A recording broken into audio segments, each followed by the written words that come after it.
Hey everybody, welcome again to Challenge Athletes Live. My name is Bob Babbitt from the Challenge Athletes Foundation. Our guest today, founder and owner of Xterra and four-time Paralympic swimmer, Mr. Rudy Garcia-Tolson. How are you guys doing? Good. Very good, Bob. Thank you. Hey, so Keith, let's go back a little bit. When did you start Xterra? Before Xterra, did you have a different wetsuit brand? Yes, I was the North American distributor for Ironman wetsuits. And when that contract expired, we created Xterra wetsuits in 2001. So when you started Xterra wetsuits, and you're a guy who's been involved with the sport forever, did you see something that was missing with other wetsuits? What was the reason for starting Xterra? A number of reasons. One is, the love of the sport. I mean, I think that's how a lot of us get involved in the industry is we're triathletes. I was a very slow swimmer. I was just a skinny little runner at the time. And I was very, very much intrigued by wetsuit technology. And at the time, the majority of the triathlon wetsuit companies were based outside of the United States. So I saw this as an opportunity to have one of the only US-based triathlon wetsuit companies in the world at the time. So when you launch Xterra, when did you first connect with Rudy? Was that up at the Malibu Triathlon? That's a good question. I was trying to think about that. I think we met perhaps at an Xterra race in Tahoe first. Obviously, I was a fan for many years, reading the magazines before meeting him in person. And I think the first time we really got to hang out was Xterra Tahoe. But Rudy, you can correct me. I know that we hung out at the Malibu Triathlon many, many times together. What do you remember, Rude? I specifically remember the Tahoe Xterra Triathalon. It had to have been 2001 or 2002. And that's when you had your dog, Jake. And I just fell in love with Jake. And, I know we have multiple stories about that trip in Tahoe, but that was the first time that I think we really got to connect and become good friends. Yeah, and absolutely. Rude, for you, when you start talking about wetsuits, at that point you've been a Paralympic swimmer since 2004. You became in Athens. So using a wetsuit was something you had to do. Water's cold, but wetsuits aren't built for somebody without legs. Talk a little bit about the challenge of dealing with trying to wear a wetsuit and trying to get it adapted so it works for you. Absolutely. And I remember vividly when I first started doing these triathlons, a lot of them were out at Benelli Park in San Diego, California. And me being a little guy back in the day, I was skin and bones, and I didn't have too much insulation as some of you guys do nowadays. But thanks for that. Whoa, I got Bob. I think he's talking about you and me. Right between the. But for me, a wetsuit was so important for me because I needed to stay warm, and that was the bottom line. And to have a wetsuit that fit well and also be alterated so that the water didn't really go in the way that it did if it wasn't altered. And I remember right away Keith was like on board from the beginning. Whatever you need, Rudy, let's get it done. Let's get it alterated so it fits you perfectly so you don't have trouble being cold out in the water, which really, as a young swimmer, that was my worst, not fear, but that was just the worst experience to have, is having, water go up in my wetsuit and just completely making me, super cold. So that, to me, that was like, it was just awesome to be able to have that resource and of course have Mr. Keith there to help me out and to get me all suited up and I stay warm. So Keith, it's one thing to be making wetsuits for men and women and small, medium, large, extra large. It's a little different when someone comes to you, they're paralyzed, so their upper body is totally different than their lower body, or somebody's an amputee, arm amputee, leg amputee. How did you adapt your suits for these athletes?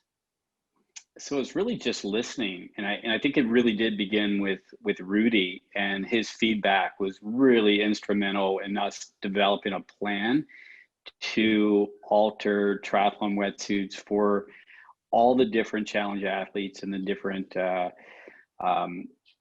concerns they had for a proper fitting suit. And so it was really quite simple because Rudy knew exactly what he needed. And it took a few times, trial and error, but gosh, we've been doing this now for 20 years. And so it's quite simple today. A number of years ago, you guys did something that was pretty revolutionary at the time. Keith, you guys decided that you were going to go direct to consumer, that you were going to not deal with the retailers. And at that point, if people wanted a wetsuit, they went to the stores to get them. How risky was that for you to basically most of your revenues coming from the stores, and now you're going direct to consumer? Gosh, great point, Bob. And it was risky, but we had no choice. So I came from a retail background. I got into the business. I owned a small chain of triathlon stores prior to getting into the wetsuit business. So I was all about supporting the retailers and especially triathlon retailers. But we had one of our largest retailers started discounting our brand. And so we were faced with a dilemma where, this was way before MAP pricing, where retailers were required to hold a certain price. And so overnight, this retailer started discounting our wetsuits online, and it forced us to pivot. At the time, we knew it was the only decision to make, but at the same time, we knew online was the direction most of the industry was going to go. We thought we would have a 1 to 2 year head start before all of our competitors started to sell online. And what's really interesting, it took them over 10. I guess we started selling online for almost 10 years before our competitors started doing the same. Wow. And for your involvement with Challenge Athletes Foundation, obviously you knew Rudy, but you've been a huge supporter of CAF for years and years now, and you do the awesome goodie bags that people look forward to every year for San Diego Triathalon Challenge. The move from, hey, we're supporting Rudy and we're supporting Willie and adapting wetsuits to, we want to be all in on Challenge Athletes Foundation. Talk a little bit about that. Well, I think it really started with you, Bob. You introduced us to everyone at Challenge Athletes and the event directors of the San Diego Triathlon Challenge. And personally, came out to the event for the first time, and I was just blown away. Being a triathlete for so many years, I just came away really inspired. One thing about Rudy is how positive he is. He just gets it done, and you leave that event with just a new outlook on yourself, your life, your priorities. It's been a huge inspiration to me personally. And then of course, our company has rallied behind it as well. And gosh, I really feel like it's Challenge Athletes giving back something to us. So it's been an amazing relationship.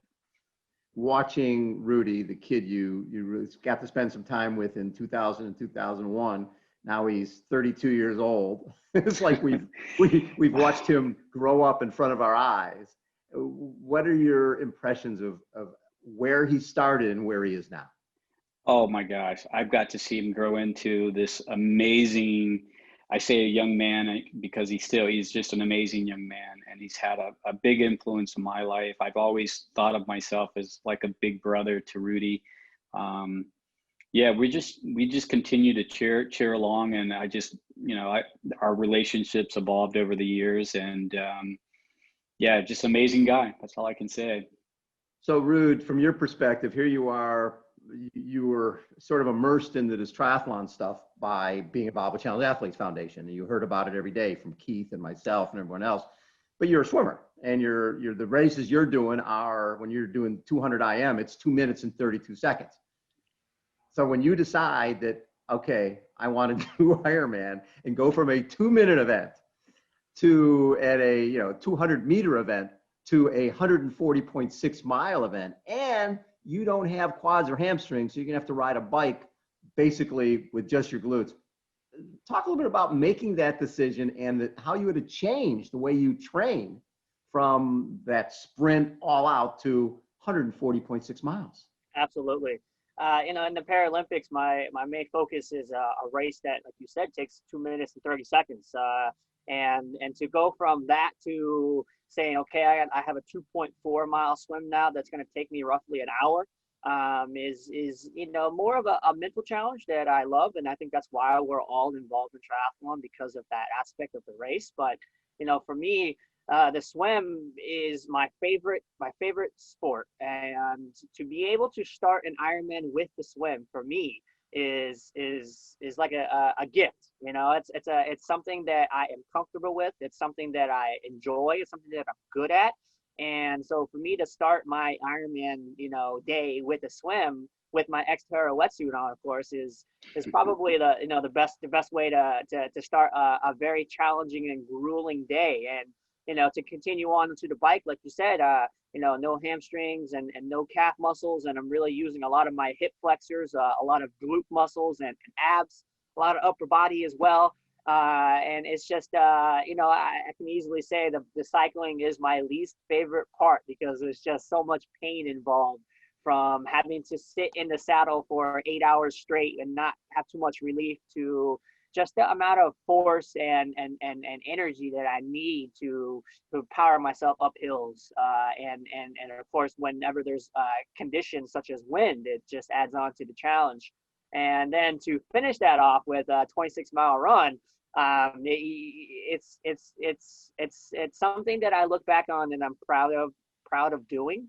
And I still, a part of me doesn't understand how I was, really able to do it. And, I think the short answer would be is, from all the support and all the love that I've received from the community from day one. I mean, I went to my first triathlon in 1998, and here we are in 2020, and I have lifelong friends, lifelong mentors, and just people who really care about me. And to me, that's what makes crossing that finish line worth it. And that's what the community is all about. And I don't think it's hard for anybody to understand that triathlon, we're a small knit community, and we care about each other. So it's definitely looking back at my life, I wonder why I didn't get involved in football or soccer or baseball, like an easy sport. I don't know why I got dragged into doing Ironmans and triathlons, but I can honestly say that I'm super happy that I did, because there's really not too many kids out there doing this type of stuff, and that's, to me, there's nothing more challenging. There's nothing more mentally challenging than doing triathlons, and I think that's why we do it. So, like you mentioned, you were a skinny little kid, and you're jumping into Benelli is cold, Tahoe is cold, the ocean's always cold. And you said you realized that wetsuit was important to you, almost a little bit of a security blanket. When you see all 150 challenge athletes coming out to San Diego Triathalon Challenge, and a lot of those kids are going to be in the ocean for the very first time, what do you tell them when they're looking at this wetsuit for the very first time? Because they have no idea what this thing is. What do you tell them about the importance of this piece of rubber that's going to basically be their security blanket? Absolutely. Well, I tell them to trust the wetsuit, and I think that's a universal thing that we say in triathlon. Trust the wetsuit, because it's going to help you, and it's going to keep you buoyant, and it's going to allow you to finish that swim feeling good.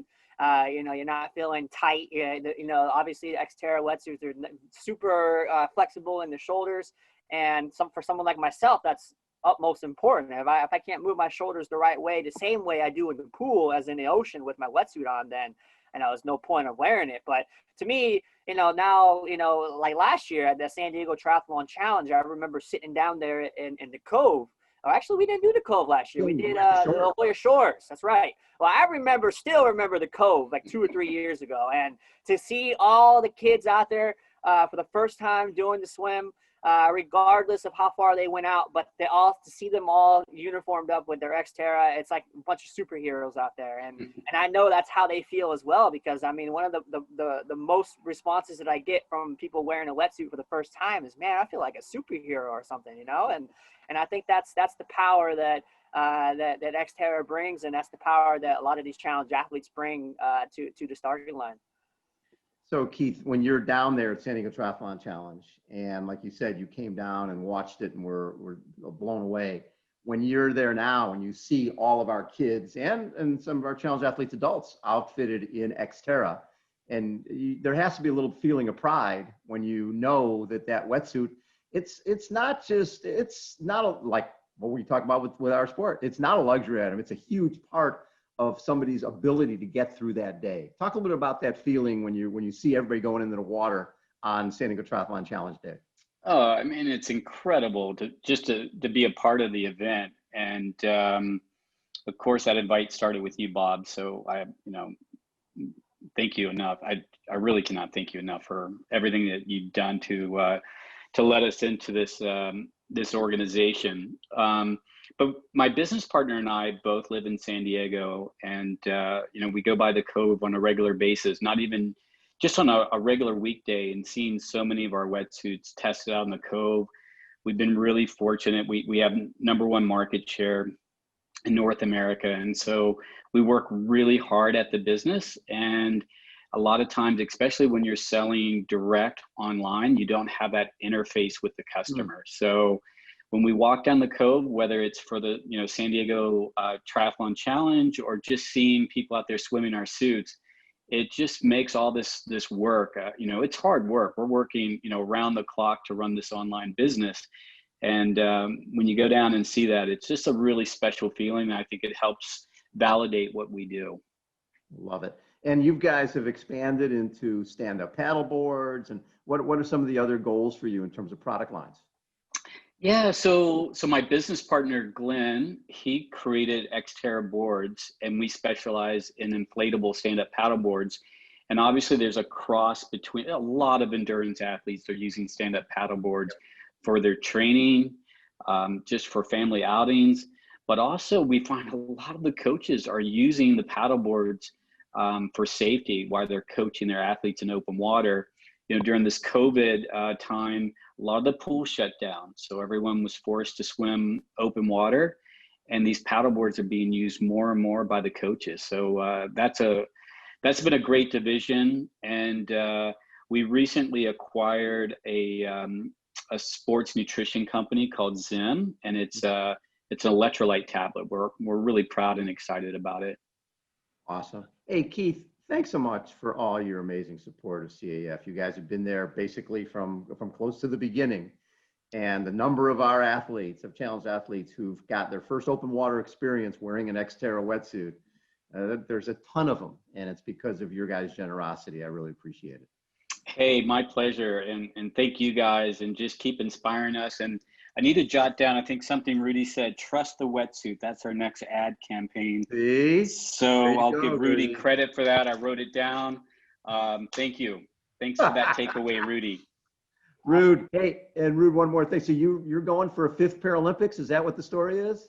That's the plan. I'm already almost 3 months into some training already, and feeling good, feeling healthy, feeling strong.